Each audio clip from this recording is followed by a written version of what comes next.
teman-teman Otomotif TV, apa kabarnya? Semoga semua dalam kondisi sehat dan bahagia selalu saat nonton video ini ya. Amin.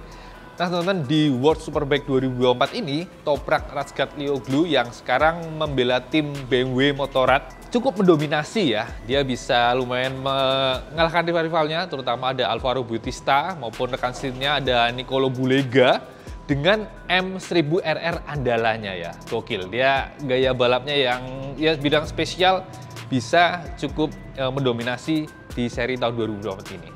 Nah, selain M1000RR yang dipakai Toprak itu, sebenarnya BMW juga ada versi yang nakednya ya, yang tidak kalah gila, secara basic sama persis.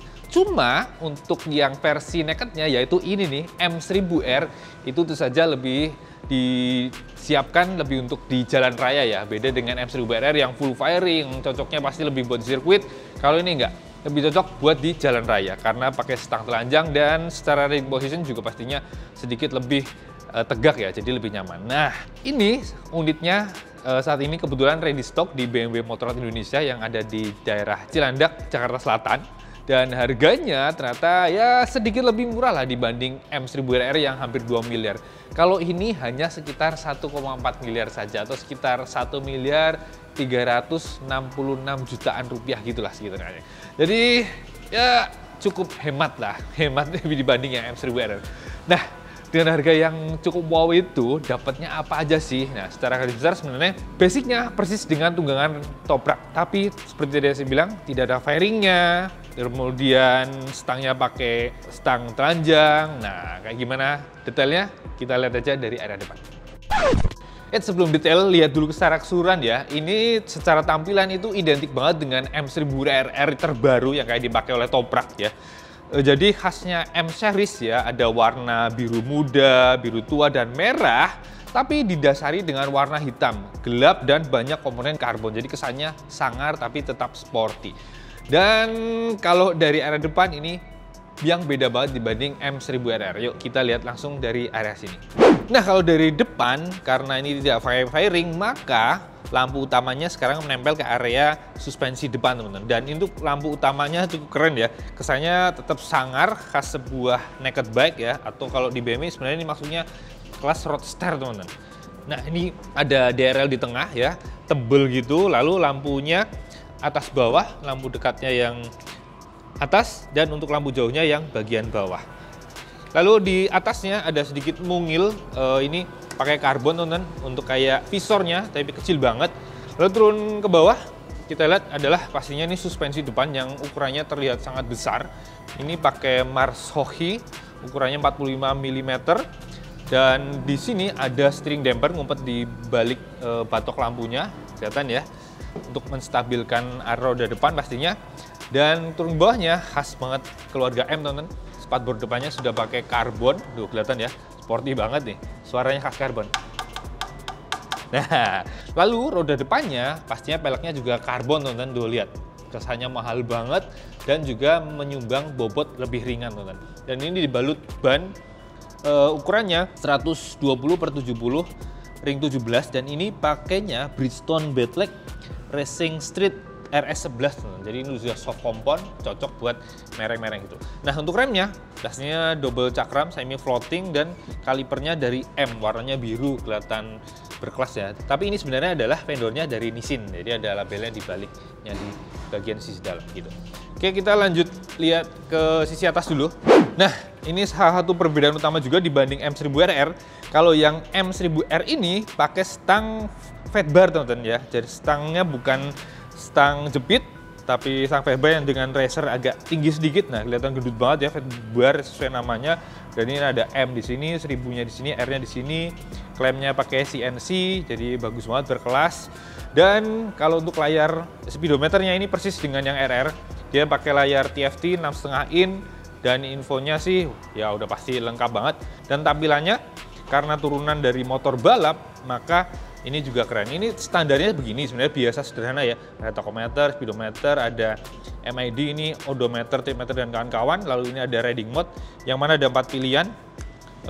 Ada rain, road, dynamic, dan race. Yang mana ada gear position, suhu sekitar, settingan lampu. Cuma yang lebih menarik adalah kalau kita masuk ke dalam dan pakai yang pilih yang sport. Nah, ini ganteng banget nih. Bisa kita lihat di sini. Nah, ini kesannya yang lebih buat di sirkuit ya. Ada tachometer, ini ada kemiringan motornya, lalu ada info DTC atau Dynamic Traction Control-nya. Sisi sini ada besarnya kalau ngerem. Terus masih ada info-info standar sih kayak jam, lalu ada odometer gitu. Dan kalau kita geser ke kanan ini juga nggak kalah keren. Ini ada catatan lap time-nya. Ini juga ada base lap-nya. Lalu satu lagi ini juga nggak kalah keren. Nah, ini beda lagi nih. Menunya ada tachometer, ada lap juga, ada catatan waktunya. Jadi tampilannya bisa dipilih-pilih sesuai yang seneng yang mana lah ya. Cuma asli ini keren banget, bener-bener turunan dari sebuah motor balap gitu. Oke, kita lanjut. Di sini ada buat kunci kontaknya. Jadi ini sudah keyless pastinya. Anak kuncinya atau remote-nya di begini modelnya ya. Dan ini tinggal tekan aja untuk nyalain dan matiin. Ini masih model yang lama, belum model kayak R1300 GS yang pakai tombol di stang. Ini masih yang tengahnya kayak karet. Jadi kalau ditekan-tekan lama-lama bisa rusak, bocor. Makanya kalau di R1300 GS sudah diganti dengan model tombol di stang kanan gitu. Oke, masih di arah sini kita lihat juga yang menarik adalah bagian suspensinya. Nih di sisi kiri itu ada kabel keluar ya, karena ini suspensinya sudah elektronik teman-teman. Jadi settingan kayak ribbon dan compression itu sudah bisa diatur secara elektronik. Meski untuk yang preloadnya masih secara manual yang di sisi kanan sini gitu. Lalu di depannya tadi saya belum kasih lihat adalah ada lampu sen yang nempel di sisi sini agak ngumpet ke dalam. Dan kalau dinyalakan sorotnya, wih, tipis tapi terang dan keren banget ya, asli berkelas banget ya. Cakep. Oke, kita sekarang lanjut lihat area stangnya lebih detail. Sisi stang kanan terutama dulu, di bagian ujung ada spion bar end teman-teman ya, karena nggak ada fairing maka mau nggak mau spionnya nempel di area stang dan ditaruh di sini. Lalu ini end gripnya khas BMW, nggak terlalu gede-gede amat, cuma kalau dipegang tuh kerasa mantep gitu. Dan ini udah throttle by wire, dan di sini ada beberapa tombol. Bagian depan ada buat menyalakan grip heater, ini buat milih riding mode-nya, ini untuk engine cut off dan starternya. Kemudian master remnya sudah radial tapi dari Nissin, dengan handle ini sudah yang CNC karena ini buatannya M ya gitu. Dan ini ada setelannya di depan sini, bisa diatur ya tuasnya mau seberapa jauh atau dekat. Lalu geser ke area stang kiri. Nah, ini untuk handle couplingnya juga pasti sama, sudah CNC juga. Jadi kembar ya kanan kiri. Kalau bilang sih aneh. Dan di sini khasnya BMW Superbike ya. Ini ada multi controller ya, ini buat ngatur tadi menu di speedometernya naik turun ke kiri ke kanan lewat sini. Ini buat milih menu ke atas ke bawah. Lalu ini untuk ngatur DTC atau Dynamic Traction Control. Di sini ada buat ngatur hazard. Ini buat kayak semacam brake atau lihat kalau ada malfunction gitu ya. Dan ini ada buat cruise control teman-teman. Lalu depannya ada buat milih lampu jauh dekat dan pass beam, lampu sen dan klaksonnya gitu. Oke, sekarang kita lanjut lihat area tengah ke belakang. Nah, yang paling menonjol di area tengah adalah adanya winglet teman-teman. Ini benar-benar turunan dari M1000RR. Walaupun naked bike tetap dikasih winglet teman-teman. Ini fungsinya pasti untuk menambah downforce di kecepatan tinggi biar roda depan nggak sering naik-naik gitu ya, nggak gampang wheelie. Dan ini tapi bahannya masih plastik tapi tebel banget. Lalu ini terpasang di bodi samping ya, di bagian sayap yang juga melindungi radiator yang nggak gede-gede amat ya, masih kelihatan bolong-bolong, masih pamer mesin. Lalu bawahnya juga ada bodinya, ini juga plastik-plastik gitu. Tapi kalau kita naik ke atas ke area tangki, ini banyak yang karbon teman-teman nih, ini karbon nih. Lalu atasnya juga ini karbon, tapi ada motifnya ya, warna keluarganya M ya, merah, biru tua, lalu ada silver dan ada biru muda di sini. Dan di sisi sini ada tulisan competition ya, benar-benar sesuai dengan spesifikasinya. Tangkinya ini pakai bahan yang logam di sisi sini. Lalu di belakangnya ada jok yang mana ini juga sudah pastinya M series, dan di bawahnya ada bodi yang juga karbon nih.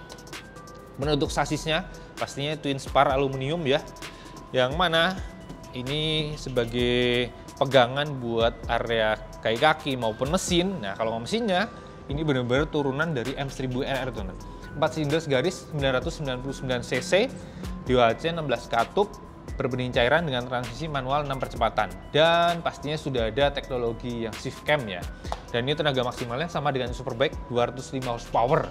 Jadi sebuah naked bike yang gokil ya powernya ya. Jadi nggak kalah dengan kompetitor, misal kalau dibanding dengan Ducati ada Street Fighter V4 ya, itu juga gokil sih, spek-speknya hampir setara lah, sama-sama naked bike yang performanya gila gitu. Oke, kita lanjut lihat ke belakangnya sedikit. Kita lihat area sini dulu. Ini area pijakan kaki, ini juga pakai M ya. Ini ada kodenya dan ini pastinya CNC.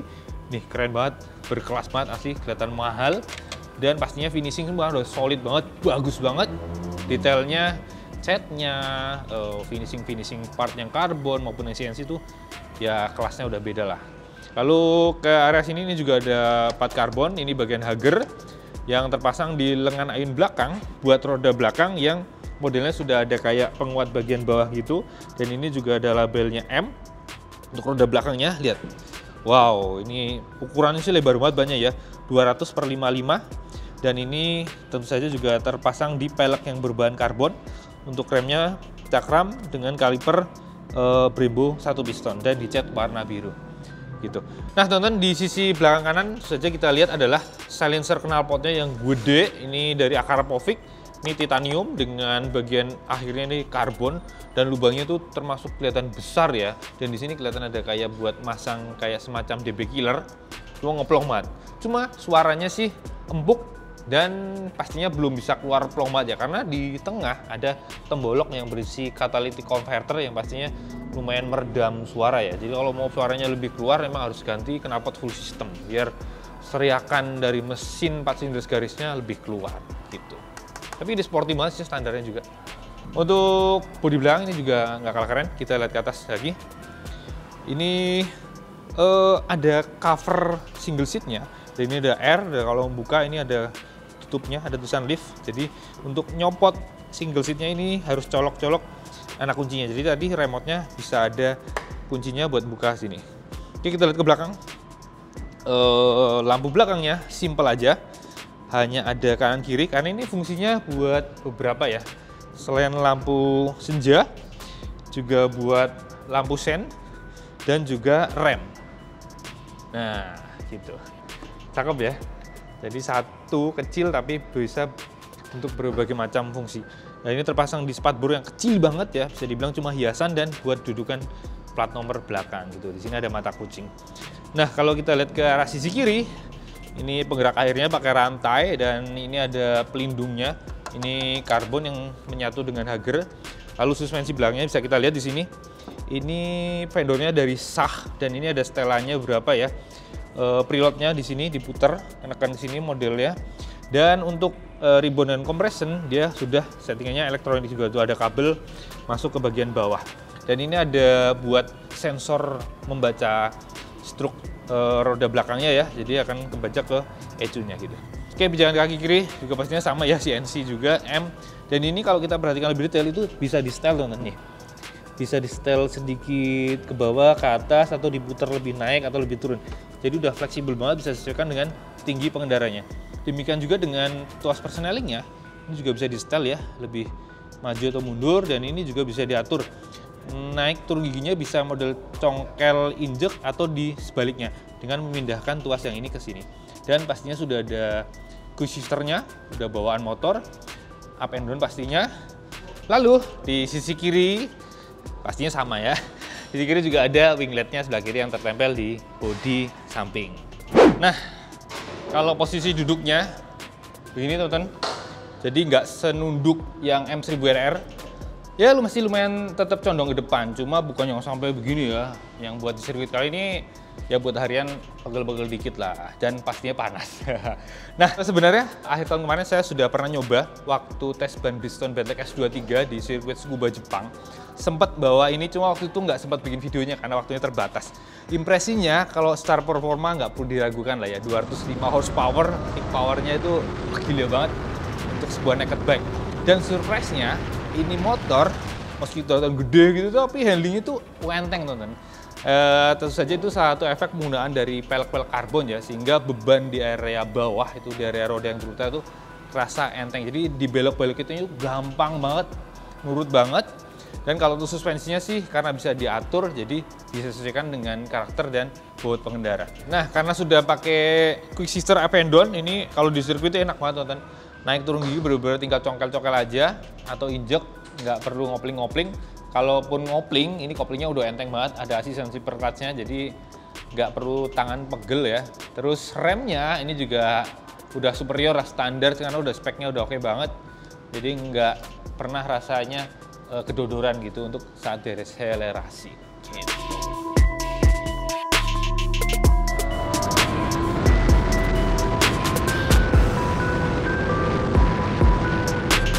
Oke, jadi itu dia teman-teman, kita lihat bareng BMW M1000R, sebuah naked bike yang basicnya dari M1000RR yang digunakan oleh Toprak Razgat Leo Glue di World Superbike yang tahun ini lumayan mendominasi. Jadi gimana? Gokil ya, sebuah naked bike tapi speknya bener-bener plek-plekan dari Superbike full firing. Dan harganya mantap aja tadi, hampir 1,4 miliar. Dan kabar baiknya adalah di BMW Motor Indonesia ini unitnya masih ready stock. Jadi kalau teman-teman pengen memboyong pulang ke rumah ngoleksi, langsung datang ke sini. Dan infonya ini baru unit pertama di BMW Motor Indonesia. Jadi segeralah, cepet-cepetan siapa cepat dia dapat. Karena ya unitnya baru satu ini, gitu. Oke, terima kasih buat yang sudah menonton dari awal sampai akhir. Jangan lupa like, subscribe, komen, share, nyalakan juga tombol loncengnya. Dan jangan lupa follow juga kami otomotif_tv, kalau IG saya _otomotif. Dan jangan lupa mampir juga ke www.otomotifnet.com untuk info-info terbaru tentang dunia otomotif. Oke, terima kasih. Sampai jumpa di video berikutnya. Jangan lupa pakai lem kalian motor ya.